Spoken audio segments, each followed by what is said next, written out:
بسم الله الرحمن الرحيم. الحمد لله نحمده ونستعينه ونستغفره ونؤمن به ونتوكل عليه ونعوذ بالله من شرور أنفسنا ومن سيئات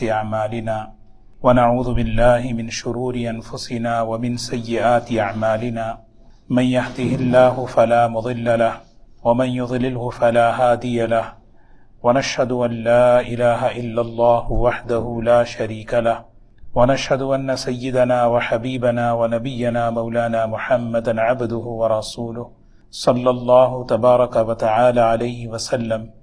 أما بعد فأعوذ بالله من الشيطان الرجيم. بسم الله الرحمن الرحيم. يؤتي الحكمة من يشاء ومن يؤت الحكمة فقد أوتي خيرا كثيرا وما يذكر إلا أولو الألباب. وقال النبي صلى الله عليه وسلم من يرد الله به خيرا يفقهه في الدين او كما قال علیہ الصلاۃ والسلام. قابل احترام بزرگوں دوستو، اللہ تعالیٰ کی سب سے بڑی جو نعمت ہے وہ ایمان کی نعمت ہے، دین کی نعمت ہے. اللہ تعالیٰ نے اس دنیا کی اور آخرت کی دونوں جہاں کی کامیابی اس میں رکھی ہے. یہ بات ہماری سمجھ میں آ جائے، اس کو ہم سمجھ لیں. بولنا ایک چیز ہے، پڑھنا ایک چیز ہے، لیکن اس کو آدمی سمجھ لے، یہ بہت بڑی نعمت ہے. اسی کو دین کی سمجھ کہتے ہیں، دین کا فہم کہتے ہیں کہ دین کے بارے میں آدمی کی فہم سمجھ یہ اسے مل گئی، اور اس کو اللہ تعالیٰ نے بہت بڑی نعمت فرمایا ہے، بہت بڑی نعمت. سورہ بقرہ کی آیت میں نے پڑھی ہے جس میں اللہ تعالیٰ فرماتے ہیں یؤتی الحکمت من یشاء. اللہ تبارک و تعالیٰ جس کو چاہتے ہیں حکمت عطا فرماتے ہیں. قرآن پاک میں لفظ حکمت کئی معنوں میں استعمال ہوا، سنت کے معنی میں استعمال ہوا، اور حکمت یعنی وزڈم کے معنی میں بھی استعمال ہوا.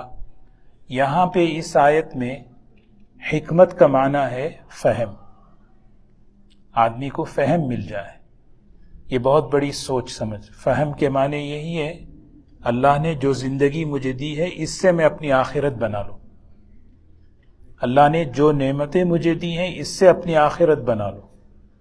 بھئی اس آدمی کو سمجھ مل گئی.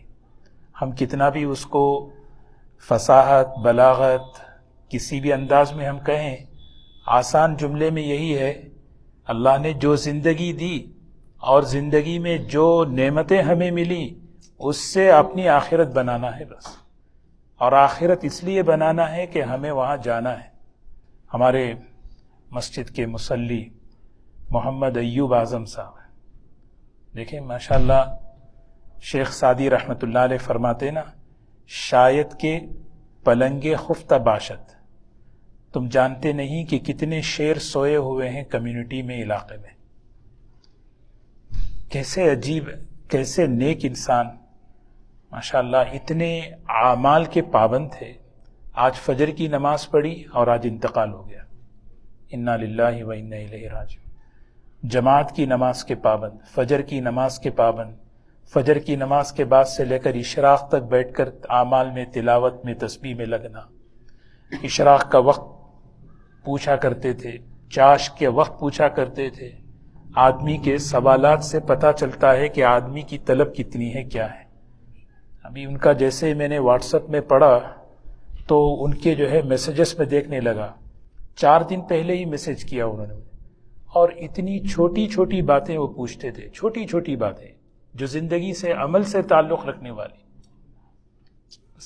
بڑے نیک انسان ہماری مسجد کے. اللہ تبارک و تعالیٰ ان کی مغفرت فرمائے، ان کے درجات کو بلند فرمائے. اللہ تعالیٰ جنت الفردوس نصیب فرمائے. آخرت کا سفر ہے، اللہ تعالیٰ ان کے لیے آسانی کا، معافی کا، سہولت کا معاملہ فرمائے. ان کے گھر والوں کو، رشتہ داروں کو بہت صبر نصیب فرمائے، اور اللہ تعالیٰ ہمیں بھی سمجھ نصیب فرمائے. یہ سمجھ کی بات ہے، زندگی کا کوئی بھروسہ نہیں ہے. جو دنیا اللہ نے ہمیں دی ہے اس دنیا سے دنیا بنا لینا یہ کوئی کمال نہیں ہے۔ حضرت مولانا ابراہیم صاحب ہیں، ہمارے بزرگوں میں فرماتے ہیں سب سے بڑے ڈرنے کی بات ہے کہ اپنے دین سے دنیا بنانا، اس سے بڑی بیوقوفی کی بات ہے ہی نہیں۔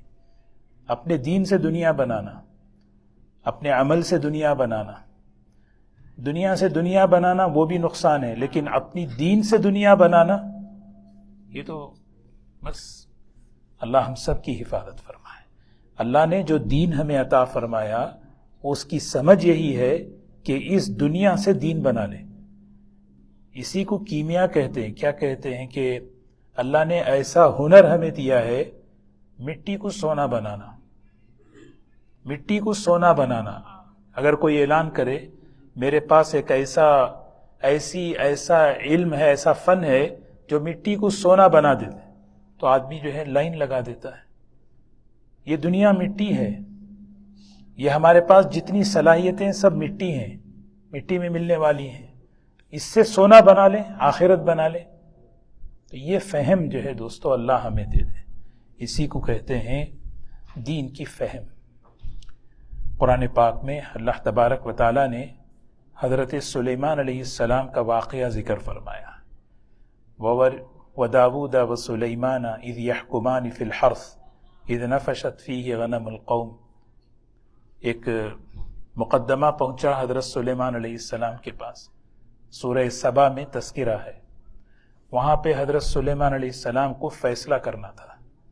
جب انہوں نے فیصلہ کیا نا، اللہ نے تعریف فرمائی، اور اللہ نے کیا فرمایا؟ فَفَهَّمْنَاهَا سُلَيْمَانَ، فَفَهَّمْنَاهَا سُلَيْمَانَ، ہم نے سلیمان کو سوجھ بوجھ سمجھ دے دی۔ کیا مطلب؟ جو چیز مجھے پسند تھی ہم نے ان کی سمجھ میں ڈال دیا۔ جو اللہ کو پسند تھا فیصلہ، وہ فیصلہ اللہ نے ان کو سجھا دیا۔ جو زندگی اللہ کو پسند ہے وہ زندگی میں گزاروں، اس کا نام ہے دین کا فہم۔ چاہے ہمیں کچھ بھی نہ آتا ہو، چاہے ہمیں کچھ بھی نہ آتا ہو، جو زندگی، اسی لیے جو ہے نا علماء نے یہاں پہ ایک عجیب دعا سکھائی ہے، حدیث کی دعا نہیں ہے، اس کو ہمیں ویسے حدیث میں بھی حضور صلی اللہ علیہ وسلم نے حضرت عبداللہ ابن عباس رضی اللہ تعالیٰ عنہ جب بالکل وہ چھوٹے تھے، انہوں نے خدمت کی تھی، پانی کے لیے وضو پیش کیا تھا، اس موقع پر جو ہے دعا دی تھی، اللہم علمہ الکتاب وفقہہ فی الدین، اے اللہ اس نوجوان لڑکے کو کتاب کا علم عطا فرما اور اس کو دین کا فہم عطا فرما۔ صرف کتاب کا علم نہیں، کتاب کے علم کے ساتھ دین کا فہم مل جانا، کہ آدمی اس علم سے آخرت بنا لے، اس علم سے اللہ کو راضی کر لے۔ تو وہ دعا ہے، یا مفہم سلیمان فہمنی، اے سلیمان علیہ السلام کو فہم دینے والی ذات مجھے بھی دین کی سمجھ دے دے۔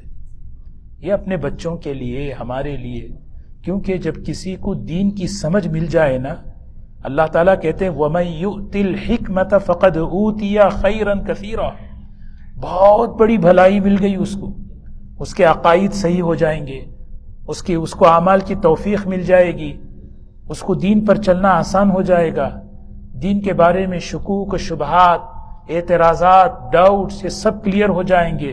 کیوں؟ اس کو انڈرسٹینڈنگ ہو گئی بھی دین اللہ کا ہے۔ اور یہ اللہ تعالیٰ کہتے ہیں وَمَن يُؤْتِ الْحِكْمَةَ فَقَدْ أُوتِيَ خَيْرًا كَثِيرًا، جس کو دین کی فہم مل جائے اس کو خیر کثیر مل گئی، صرف خیر نہیں، بہت بڑی بھلائی اللہ تعالیٰ ہمیں عطا فرمائے، ہماری نسلوں کو عطا فرمائے۔ اس لیے جو ہے نا ہمیشہ اپنی دعاؤں میں اس دعا کو شامل کرنا، اے اللہ مجھے دین کی صحیح فہم عطا فرما، صحیح سمجھ عطا فرما۔ ایک ہے دین وہ ہے جو میں سمجھ لوں، ایک ہے دین وہ ہے جو میں سمجھ رہا ہوں۔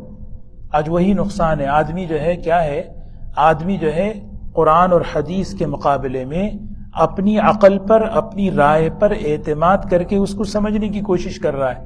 دین سمجھ رہے ہیں لیکن نہیں، وہ نہیں ہے۔ مجھے وہ دین سمجھنا ہے جو اللہ نے چاہا ہے اور اللہ نے جو سکھایا ہے، وہ چیز مطلوب ہے۔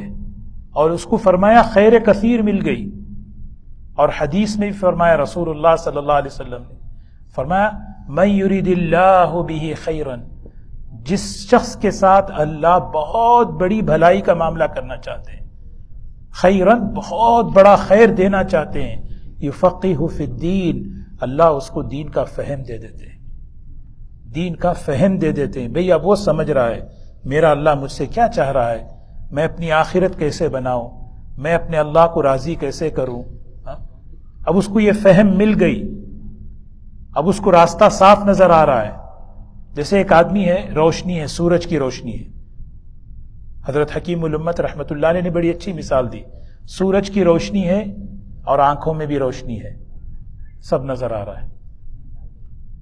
سورج کی روشنی ہے لیکن آنکھ میں روشنی نہیں ہے، تو بالکل اسی طرح شریعت کی مثال، قرآن و سنت کی مثال سورج کی روشنی کی طرح ہے۔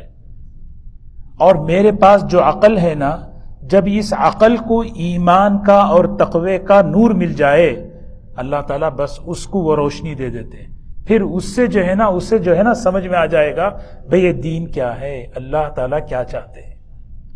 اس لیے اللہ تعالیٰ ہمیں ہمیشہ اللہ تعالیٰ سے دعا مانگے۔ ایک دعا سورہ طٰہٰ میں بڑی مشہور دعا ہے، ربی زدنی علما، ربی زدنی علما۔ دیکھیے کتنی بڑی چیز ہے، کیا مطلب ہے، اللہ تعالیٰ اس سے پہلے کیا مضمون ہے، وَكَذَلِكَ أَنزَلْنَاهُ قُرْآنًا عَرَبِيًّا وَصَرَّفْنَا فِيهِ مِنَ الْوَعِيدِ لَعَلَّهُمْ يَتَّقُونَ أَوْ يُحْدِثُ لَهُمْ ذِكْرًا۔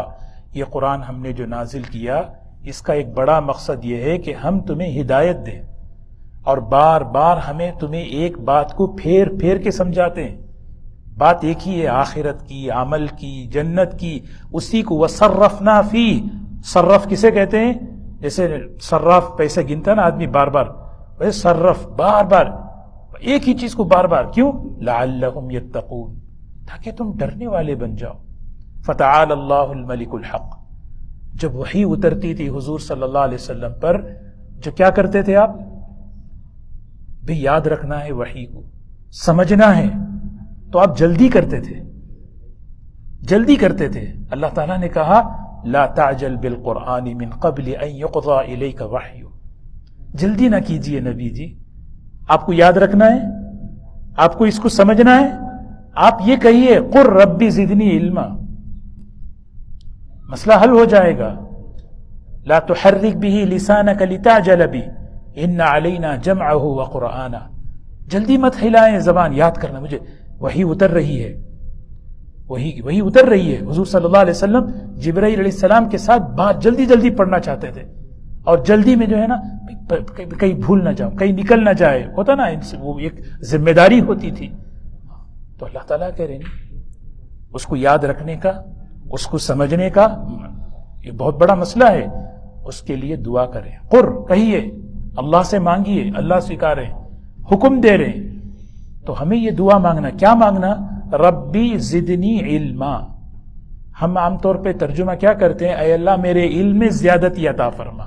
علم کا مطلب ہم سمجھے معلومات نہیں، علم صرف معلومات کو نہیں کہتے، اے اللہ وہ علم مجھے زیادہ دے دے جس سے میں اپنا عمل، علم عمل کی طرف، علم تقوی کی طرف، علم اللہ کی طرف مجھے لے جائے، اس علم آخرت کو بنانے کی طرف لے جائے، اسی کو کہتے ہیں فہم۔ تو اس دعا میں اللہ تعالیٰ نے ہمیں سکھایا حضور صلی اللہ علیہ وسلم کے ذریعے، اللہ سے مانگو اے اللہ میرے علم میں زیادتی عطا فرما، میرے فہم میں زیادتی عطا فرما۔ تو اسی لیے دوستو یہ بڑی چیز ہے، حدیث پاک میں آتا ہے دین کا فہم بہت بڑی نعمت ہے، اس لیے ہم اللہ سے مانگنا، اللہ سے مانگتے رہنا۔ کیوں؟ اس لیے کہ جب فہم انسان کی بگڑ جائے، فہم انسان کی بگڑ گئی، اس کو کہتے ہیں نا ٹیڑھی ہو گئی، پھر اس کے بعد کیا ہے؟ اس کو جو ہے قرآن میں، حدیث میں، دین میں، اسلام میں اس کو جو ہے نا ڈاؤٹس پیدا ہوتے ہیں، شکوک پیدا ہوتے ہیں۔ یہ پہلے ہی ہوا تھا، اسی لیے علماء نے لکھا ہے اللہ کے عذابوں میں سے ایک بڑا عذاب ہے فہم ٹیڑھی ہو جانا۔ اللہ کے بڑے عذابوں میں ایک عذاب ہے فہم ٹیڑھی ہو جانا، اور یہ ہوتا کیوں ہے؟ اس کی بھی وجہ ہے، جب انسان گناہوں پر جری ہو جاتا ہے، نافرمانی پر جری ہو جاتا ہے، پھر اللہ تبارک و تعالیٰ اس کی فہم کو ٹیڑھا کر دیتے ہیں۔ جیسے ایک مثال ہے، مشرکین مکہ کہا کرتے تھے، انہوں نے حضور صلی اللہ علیہ وسلم سے کہا یہ مردار کیوں حرام ہے؟ ہمیں تو سمجھ میں نہیں آیا آج تک۔ انسان کسی جانور کو مارے، ذبح کرے، وہ حلال ہے، اللہ کسی جانور کو مار دے وہ حرام، یہ سمجھ میں نہیں آتا۔ دیکھو سوچ بگڑتی ہے تو یہ ہے سوچ بگڑی۔ مشرکین یہی کہتے تھے جب حکم دیا گیا اللہ کے نام پر خرچ کرو، غریبوں پر لگاؤ، کھلانے والا کون ہے؟ اللہ ہے۔ رزق دینے والا اللہ ہے۔ جب اللہ ان کو غریب رکھنا چاہتا ہے تو ہم کیوں ان کو دیں؟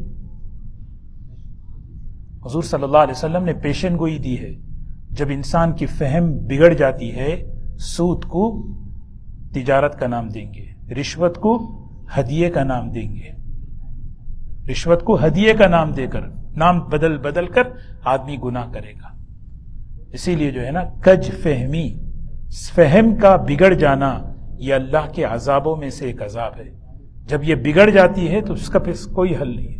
آدمی اس کا ایک ہی حل ہے، وہ حل کیا ہے؟ اپنے آپ کو نیک صحبت میں، اللہ کے نیک بندوں کی صحبت میں لگائے، محتاج سمجھ کر، جبھی اس کی فہم درست ہوگی، ورنہ جو ہے اس کی فہم درست نہیں ہو سکتی۔ صحیح علم حاصل کرے، صحیح صحبت سے حاصل کرے اور محنت کرے، مجاہدہ کرے اور اللہ سے مانگے یا اللہ میری فہم درست فرما۔ سوچ بگڑ گئی، اسی لیے اللہ تعالیٰ بہت قرآن پاک میں اس کو فرماتے ہیں، اس لیے اللہ سے مانگنا۔ جب اللہ سے مانگیں اللہ تعالیٰ دین کی فہم دے دے، پھر ایک ایک آیت میں، ایک ایک حدیث میں اس کا علم ہمیں پتہ چلے۔ ماشاءاللہ، ذالک الکتاب لا ریب فیہ، یہ وہ کتاب ہے اس میں کوئی شک نہیں ہے، کوئی شک نہیں ہے۔ لیکن شک کیوں نظر آ رہا ہے؟ بعض مرتبہ آدمی کو جو ہے نا کوئی ڈاؤٹس آتے ہیں، وہ کم علمی کی وجہ سے ہوتی ہے، آدمی کی فہم کم ہوتی ہے، لیکن جب اس کے سامنے علم آتا ہے تو صحیح ہو جاتا ہے۔ کتنی حدیثیں ایسی ہیں، سوال کرتے ہیں اچھا وہ حدیث میں بھی ایسا ہے، یہ حدیث میں بھی ایسا ہے، دونوں حدیثیں آپس میں بظاہر اگینسٹ دکھ رہی ہیں، تعارض معلوم ہو رہا ہے، تو اس کا جواب دیتے نہیں، محدثین نے دونوں کا جواب اس طرح دیا ہے، یہ اصل میں اس طرح ہے، اس کا تعلق اس کے ساتھ، جیسے ایک حدیث ہے بخاری شریف کے اندر، لا عدوى ولا طیرۃ ولا حام، بیماری ایک دوسرے کو لگتی نہیں، بیماری ایک کی دوسرے کو لگتی نہیں، حضور صلی اللہ علیہ وسلم نے فرمایا۔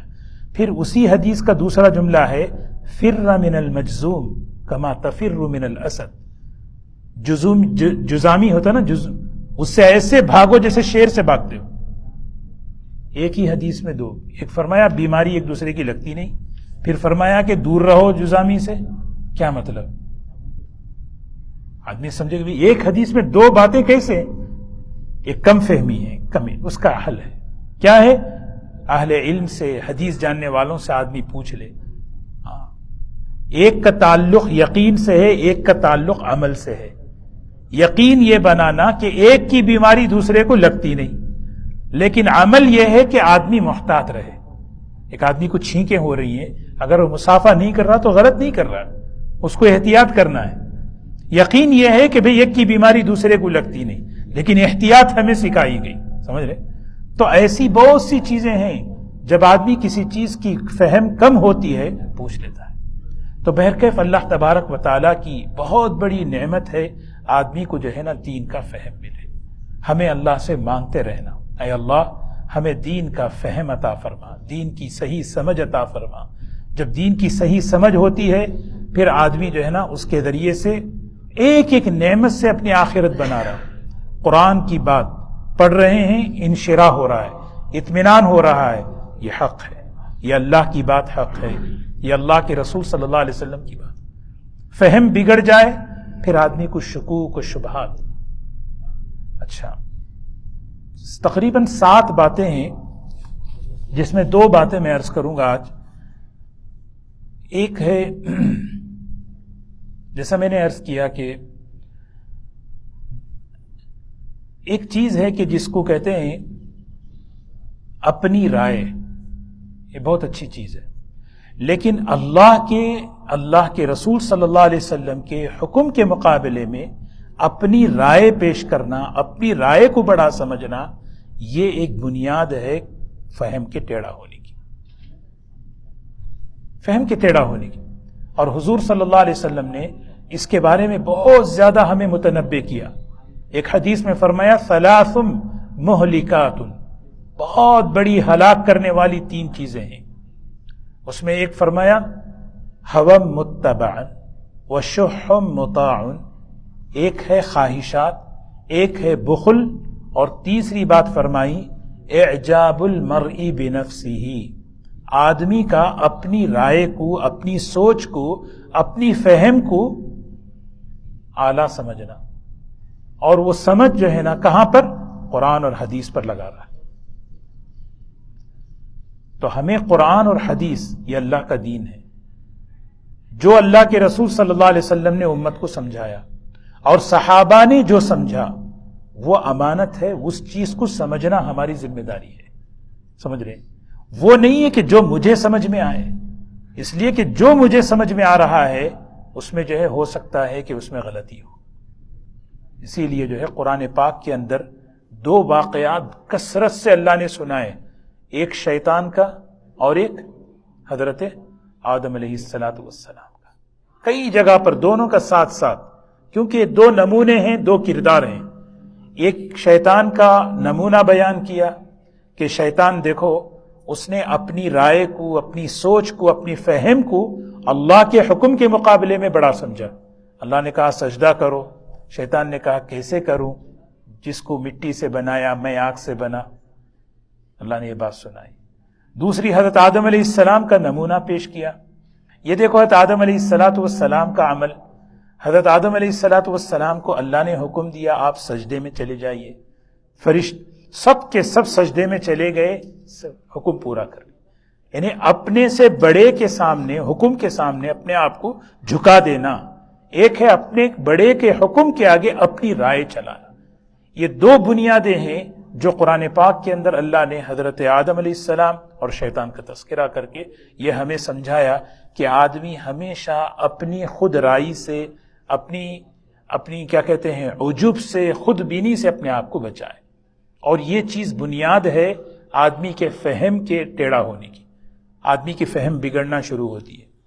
دوسری جو بنیاد ہے حضرات علماء نے لکھی ہے وہ ہے اپنے اسلاف سے، سلف صالحین سے اپنے آپ کو ہٹا لینا، ہمارا ان سے رابطہ کٹ جائے دین کے فہم میں، دین کو سمجھنے میں، قرآن اور حدیث کو سمجھنے میں۔ میں کس کو؟ اسی لیے جو ہے نا آپ دیکھیں تفسیر کی کتابوں میں قرآن کی آیت میں تفسیر، حدیث ہوتی ہے، صحابہ کے اقوال ہوتے ہیں، مفسرین کے اقوال ہوتے ہیں۔ تو قرآن سمجھنے کے لیے مجھے حدیث چاہیے، قرآن سمجھنے کے لیے مجھے صحابہ کے اقوال چاہیے، قرآن سمجھنے کے لیے مجھے مفسرین کے اقوال چاہیے۔ اس لیے کہ جو ترجمانی انہوں نے کی ہے وہی ترجمانی، وہی تشریح اصل ہے۔ یہ اس وقت میں سمجھوں گا جب میں اپنے اسلاف سے جڑوں گا، اور اس کا ایک حل یہی ہے۔ وہ کیا ہے؟ ہم اپنے اور اپنے بچوں کے درمیان ہمارے صالحین کی سیرت کا تذکرہ کریں تاکہ ان کے اندر ان کی عظمت پیدا ہو۔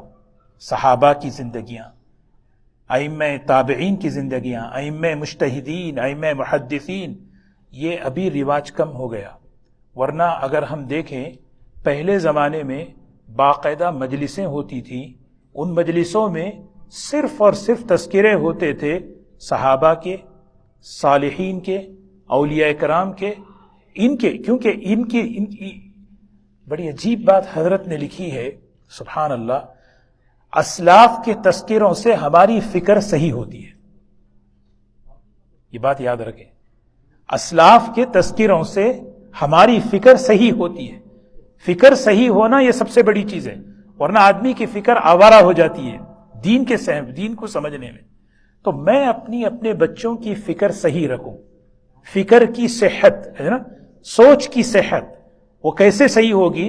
میں امام بخاری کی امام شافعی رحمۃ اللہ علیہ کی، امام ابو حنیفہ رحمۃ اللہ علیہ کی، امام بخاری رحمۃ اللہ علیہ کی، ان کی زندگیوں کو پڑھتا رہوں، ان کی زندگیوں کو، اس کو لشکر کہا، اس کو لشکر کہا علماء نے، یہ ہمارے لشکر ہیں، ان کو جب ہم پڑھیں گے تو اس سے ہماری فکر، ہماری سوچ، ہمارا رخ صحیح ہوگا۔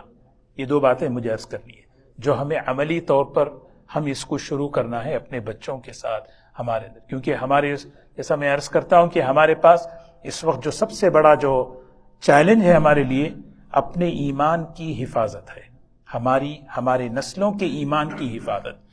تو اس میں ایک بڑی چیز ہے کہ ہماری اور ہماری نسلوں کو اللہ تبارک و تعالی دین کی سوچ دے دے، دین کی صحیح انڈرسٹینڈنگ دے دے۔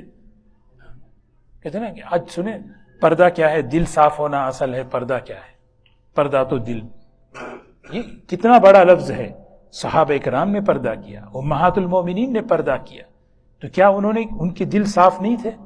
اس کو کہتے ہیں کہ آدمی کی انڈرسٹینڈنگ ٹیڑھی ہو گئی، سوچ بدل گئی، یہ بڑی خطرناک چیز ہے۔